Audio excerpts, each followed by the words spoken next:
ঝাড়গ্রাম নাকি মাওবাদী এলাকা, সেখানে নাকি মাওবাদীরা থাকে। যখন থেকে সবাই শুনছে যে আমি ঝাড়গ্রামে যাব, তখন থেকে সবাই বলছে সাবধানে যাস, ওখানে কিন্তু মাওবাদীরা থাকে। আর এটা শুনে শুনে আমি সকাল সকাল বাড়ির থেকে ভয়ে ভয়েই বেরোচ্ছি। ভেবেই রেখেছিলাম মাওবাদীর দেখা পাবো কিনা জানি না, তবে সেখানে গিয়ে কিন্তু ভালো প্রকৃতির দেখা অবশ্যই পাবো। তবে ঝাড়গ্রামে যে অনেক ঘোরার জায়গাও আছে, সেটা কিন্তু অনেক আগেই আমি ইউটিউবে দেখে নিয়েছিলাম। তাই ভাবলাম চলো আমরা আজকে সাজানোর পাশাপাশি ঘোরার কাজটাও কমপ্লিট করে নেব।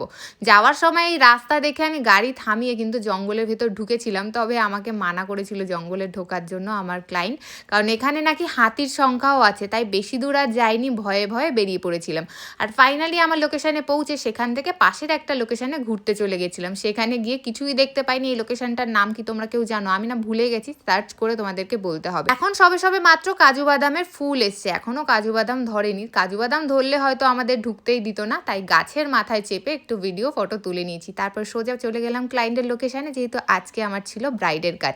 ব্রাইডকে রেডি করে তাড়াতাড়ি বেরোতে হবে, কারণ ওখান থেকে আমার লোকেশন প্রায় 5 ঘন্টার ডিস্টেন্স। রাত্রে খাওয়া দাওয়া করে ব্রাইডের লোকেশন থেকে বেরোতে বেরোতে বেজে গেছিলো প্রায় 8টা। আর বাড়ি পৌঁছাতে পৌঁছাতে আমাদের অনেকটা দেরি হয়ে গেছিলো। রাস্তায় ছিল প্রচুর ট্রাফিক জ্যাম।